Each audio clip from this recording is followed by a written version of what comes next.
جو کہ ہم نے لیا ہے پوسٹ اسٹرکچرزم کے تھاٹ سے یا فلاسفی سے. ہوتی کیا ڈسکرسو پریکٹس اس کو ہم دیکھتے ہیں. ڈسکورس یا ڈسکرسو پریکٹس کو ہم اگر ہم دھیان کریں تو سب سے پہلے یاد رکھیں کہ جب ہم یہ جو سائٹ آپ دیکھ رہے ہیں یہاں لکھا ہے when a discourse is acted on. Discourse کہتے ہیں گفتگو، بات چیت، کمیونیکیشن. ٹھیک ہے، جب کسی بات پر عمل کیا جائے، یعنی گفتگو کو جب عمل میں ڈال دیا جائے. بات سمجھ میں آ رہی ہے آپ کو کہ جب روزمرہ کی گفتگو عمل میں تبدیل ہو جائے تو آہستہ آہستہ وہ جو گفتگو ہے اور وہ جو عمل ہے وہ پورے کلچر میں سرایت کر جاتا ہے یا پھیل جاتا ہے. اور جب کوئی بھی ایسی گفتگو جو عمل میں تبدیل ہو جائے اور کلچر کا حصہ بن جائے اور کلچر میں پھیل جائے تو ایسی پریکٹس کو ہم کہتے ہیں ڈسکرسو پریکٹس. دوبارہ سن لیجیے، جب بھی کوئی گفتگو عمل میں تبدیل ہو جائے اور پھر پورے کلچر میں پھیل جائے، رائٹ، پورے کلچر میں سرایت کر جائے تو ایسے آئیڈیا کو ہم کہتے ہیں، ایسی پریکٹس کو ہم کہتے ہیں ڈسکرسو پریکٹس. یہاں تک بات کلیئر ہے؟ بالکل. 2-3 جملوں کو یاد رکھیے گا. یہ گفتگو جب عمل میں تبدیل ہو جائے اور پھر پورے کلچر میں وہ عمل پھیل جائے تو اس پریکٹس کو ہم کہتے ہیں ڈسکرسو پریکٹس.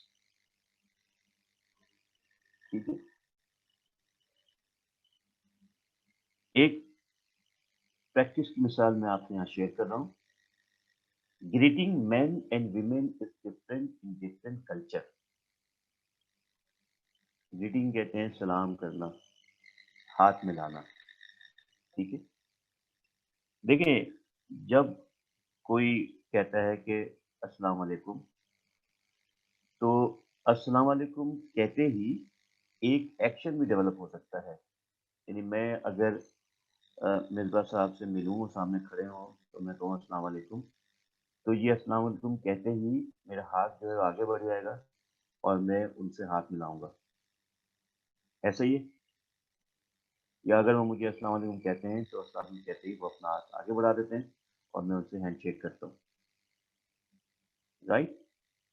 تو السلام علیکم کا عمل جب مردوں میں دیکھا جائے گا پاکستان کے اندر تو مردوں میں یہ ہوگا کہ جیسے ہی کوئی السلام علیکم کہے گا اگر سامنے موجود ہے تو وہ اپنا ہاتھ بھی بڑھائے گا اور یوں آہستہ آہستہ یہ پریکٹس کلچر کا حصہ بن گئی. حالانکہ ضروری نہیں کہ السلام علیکم کرنے کے بعد ہاتھ بھی ملایا جائے، ضروری تو نہیں ہے، لیکن یہ پریکٹس کا حصہ بن گئی. رائٹ. لیکن اگر یہی بات میں کسی خاتون سے کہوں السلام علیکم تو میں اپنا ہاتھ آگے نہیں بڑھاتا، کیونکہ ہمارے کلچر میں جو خواتین سے ہاتھ ملانا جو ہے وہ مایوب سمجھا جاتا ہے. لیکن ہمارے کلچر کے اندر ایسی پریکٹس نہیں ہوتی. تو جب ہم گفتگو کو عمل میں تبدیل کرتے ہیں اور عمل سے وہ کلچر میں پھیل جاتی ہے تو ایسی پریکٹس کو ہم کہتے ہیں ڈسکرسو پریکٹس. یہ جو ڈسکرسو پریکٹس ہے یہ کلچر ٹو کلچر ویری کرتی ہے. ٹھیک ہے. لیکن ہم یہ دیکھتے ہیں کہ اگر آپ امریکہ میں ہوں اور آپ کہتے ہیں گڈ مارننگ، گڈ ایوننگ اور ہیلو یا ہائے، تو جب آپ یہ کہتے ہیں تو سامنے والا آپ سے ہاتھ ملانے کے لیے اپنا ہاتھ آگے بڑھا دیتا ہے. And it doesn't make any difference کہ سامنے والا جو ہے وہ خواتین یا مرد ہے. آپ بھی اگر اس کلچر میں جائیں گے تو آپ کو یہ پریکٹس کرنی پڑے گی اور کرتے ہیں لوگ. ایون یہاں پہ بھی کالج یونیورسٹیز کے اندر میں پچھلے 20 سال سے پڑھا رہا ہوں کہ ینگ بوائز اینڈ گرلز جو ہیں when they come to the college in the morning so they can handshake. And it is a friendly hand shake. اور یہ جو ہاتھ ملانے کا جو پریکٹس ہے یہ بھی دیکھی جا سکتی ہے. تو ہر جگہ کا گریٹنگ کا اسٹائل ایک جگہ سے دوسری جگہ سے مختلف ہے. سعودی عرب کے اندر جب دو لوگ آپس میں ملتے ہیں اور کہتے ہیں کہ السلام علیکم تو وہ ہاتھ نہیں ملاتے، گلے ملتے ہیں اور گالوں پہ کس کرتے ہیں، جس کو ہم ہگنگ کہتے ہیں. تو وہ پریکٹس سعودی عرب کے اندر موجود ہے، پاکستان میں نہیں ہے. I getting my point? آپ سب کو بات سمجھ میں آ رہی ہے؟ آپ جی سر. ٹھیک ہے نا. تو اس کو ہم کہتے ہیں ڈسکرسو پریکٹس. یعنی گفتگو جب عمل میں بدل جائے اور عمل جب کلچر کا حصہ بن جائے تو اس کو ہم ایک ایسی پریکٹس کرتے ہیں جس کو ہم کہتے ہیں ڈسکشن پریکٹس، اور اس کی ایک سمپل سی مثال آپ کے سامنے میں نے ابھی شیئر کی.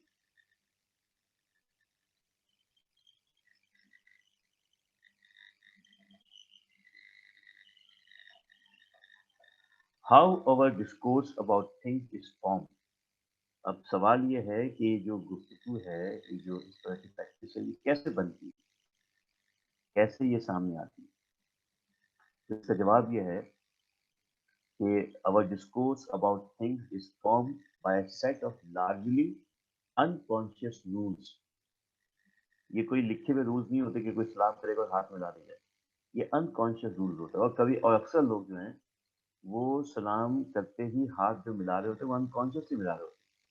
یہ نہیں کہ کوئی سوچ کے جاتا ہے کہ میں جاؤں گا وہ سلام کرے گا تو وہ پھر ہم جو ہاتھ ملائیں گے. نو، کہ it is the discourse about the thing is formed by a set of largely unconscious rules that arise out of the historical condition.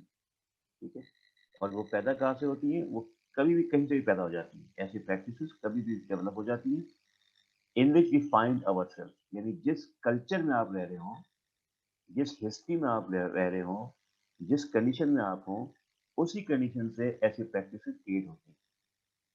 So they are unconscious practices. اسی لیے ہم کہتے ہیں کہ ہر کلچر کے اندر، ہر سوسائٹی کے اندر یہ پریکٹسز ایک دوسرے سے ویری کرتی ہیں.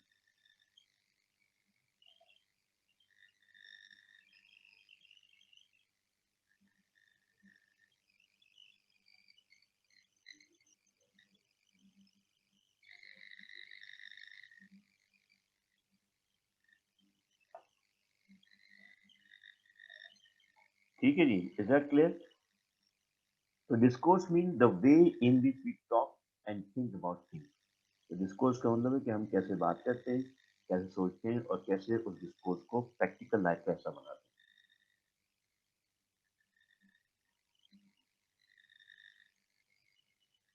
They are shaped by rules and condition. یہ جو ہماری ڈسکورس ہے، گفتگو ہے، یہ کیسے شیپڈ ہوتی ہیں؟ They are shaped by the rules which are unconscious. They are shaped by the condition which are historical. یعنی جس دور میں آپ رہ رہے ہوں گے، اس دور کے اندر جو پریکٹس ہوگی وہ عمل کا حصہ بن جائے گی، اور وہاں سے وہ پریکٹس کلچر میں پھیلتی چلی جائے گی. میں نے شاید پہلے بھی آپ سے اس بات کا ذکر کیا تھا، یہ بھی کر رہا ہوں کہ اس کی ایک مثال میں آپ کو دوں کہ کئی سو سال پہلے لوگ جو ہیں وہ جب کسی سے ملتے تو دور سے ہی ہاتھ اٹھا کے اپنی خیریت کا بتاتے. یعنی اتنا فاصلہ ہوتا ہے کہ 5-10 فٹ کا، کہ جب دو لوگ آپس میں مل رہے ہوتے تو وہ 5-10 فٹ کے فاصلے پہ کھڑے ہو جاتے، اور پھر اپنے ایک ہاتھ کو، سیدھے ہاتھ کو اوپر کر کے ہاتھ ہلا کے بتاتے کہ کیا حال ہے، یا السلام علیکم، یا وغیرہ وغیرہ. اس وقت السلام علیکم نہیں ہوتا تھا، تو وہ ہاتھ اٹھا کے اپنی خیریت یا اپنے سلام کرنے کا اظہار بیان کرتے، اور اس کے جواب میں جو دوسرا والا ہے وہ بھی ہاتھ اٹھا کے کہتا کہ میں ٹھیک ہوں. اب سوال یہ کہ کیوں اتنا فاصلہ، اور سوال یہ ہے کہ کیوں اتنی دور سے، اور کیوں ہاتھ ہی اٹھا کے؟ تو اس کی وجہ یہ تھی کہ اس زمانے کے اندر ہر دوسرا شخص ہر تیسرے شخص کا دشمن تھا. لوگ چھوٹی چھوٹی باتوں پہ ایک دوسرے سے جھگڑا کرتے، لڑتے. یہ میں بتا رہا ہوں قدیم یونان کی بات بتا رہا ہوں، اور رومن کی بات بتا رہا ہوں، ٹھیک ہے، آج سے تقریباً 1000 سال پہلے کی بات. تو ہر قبیلے کے ہر انسان جو ایک دوسرے کا دشمن تھا، اور سب جو ہے اپنے پاس کوئی نہ کوئی ہتھیار رکھتے تھے کہ کب کوئی کسی پر حملہ آور ہو جائے، اور چاہے وہ جاننے والا ہو، دوست ہو، باب ہو، تو سب کے کوئی نہ کوئی مسائل ہوتے تھے. سب اپنے پاس جو ہے وہ چھپا کے کوئی چھری، کوئی خنجر، یا کوئی ایسا ہتھیار رکھتے تھے کہ اگر کوئی حملہ آور ہو جائے تو وہ اس کو ماریں یا اپنا ڈیفینڈ کریں. تو اب جب ہاتھ اٹھا کے سلام کرتے تھے تو ان کا مطلب یہ ہوتا تھا کہ دیکھو میرے ہاتھ خالی ہیں، اور میں جو ہوں بالکل کسی بھی ہتھیار کے بغیر ہوں. اور دوسرا ہاتھ شخص جو ہے وہ بھی پھر اپنا ہاتھ اٹھا کے کہتا تھا کہ دیکھو میرے بھی ہاتھ خالی ہیں اور میں بھی ہتھیار کے بغیر ہوں. تو پھر وہ قریب آ کے بات کہتا ہے، اور یوں ہاتھ اٹھا کے سلام کرنے کی روایت جو ہے وہ شروع ہو گئی. صحیح. تو جو انکانشیس رولز ہیں، اور جو انکانشیس اور جو ہسٹوریکل کنڈیشن ہے، وہاں سے ڈسکورس پریکٹس پیدا ہوتی ہے.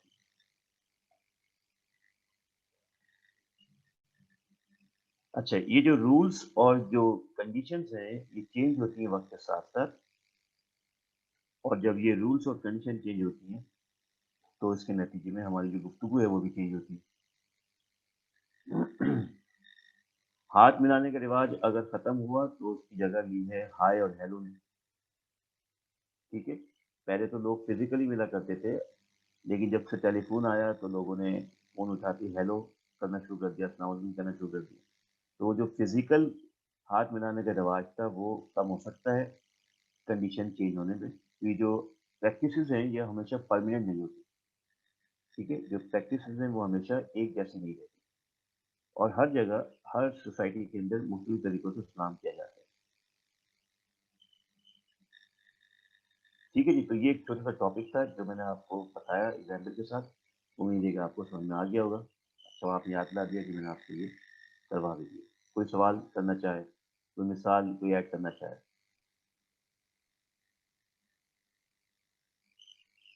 آپ نے دیکھا ہوگا کہ جب یونیورسٹی کالجز میں دو خواتین دو لڑکیاں آپس میں ملتی ہیں تو وہ kiss on each other cheeks instead of seeing السلام علیکم، اور السلام علیکم کے ساتھ بھی وہ یہ رویہ رکھتے ہیں. تو یہ بھی ایک ڈسکورس پریکٹس کا ایک حصہ ہے. Have you ever seen it?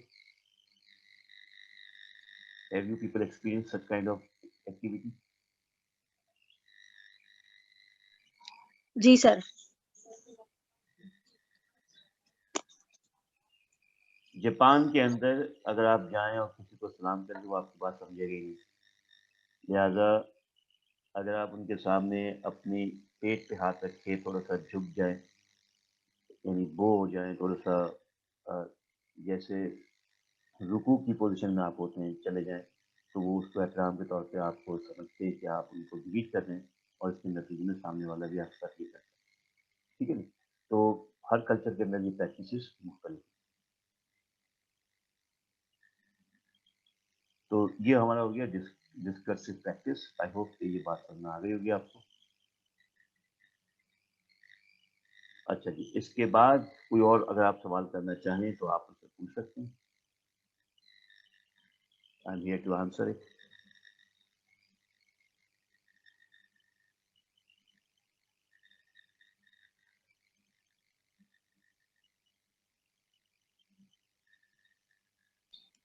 Sir modernism کا ایک بار ریویو دے دیں گے؟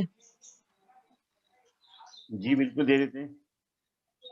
بیٹھے ہیں ہم یہاں پہ ریویو دینے کے لیے بالکل. تو ماڈرنزم کا ریویو آپ کو یہاں ہم نے دیا. یہ سلائڈ شیئر کی، سلائڈ سامنے آ گئی، اور یہ ہم پیچھے چلے گئے. یہاں سے ہم نے ماڈرنزم ہم نے یہاں دیکھا کہ ماڈرنزم کیا ہے.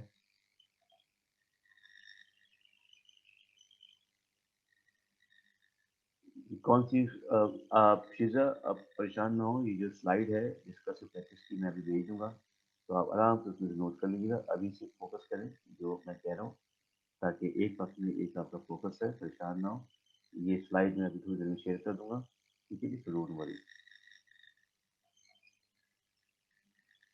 ماڈرنزم کو اگر ہم ڈسکس کریں تو modern period of philosophy begin in the 17th century. ٹھیک ہے جی، 17ویں صدی کے اندر جو دور شروع ہوا اس کو ہم کہتے ہیں ماڈرن پیریڈ.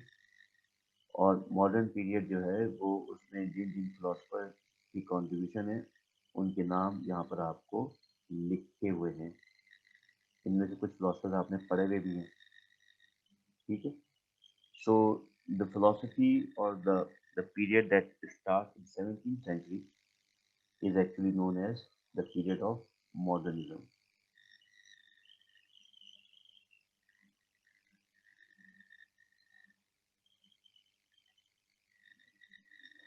جی میں بالکل بتا دوں گا. ابھی بس یہ ماڈرنزم سمجھا دوں کہ میں آپ کو بتا دیتا ہوں. تو ماڈرنزم کو سمجھنے کے لیے ہمیں ڈسکس کرنا پڑتا ہے ایج آف انلائٹنمنٹ کو، ایج آف ریزن کو. ٹھیک ہے، تو the era of enlightenment is known as age of enlightenment. The age of enlightenment is the age of reason.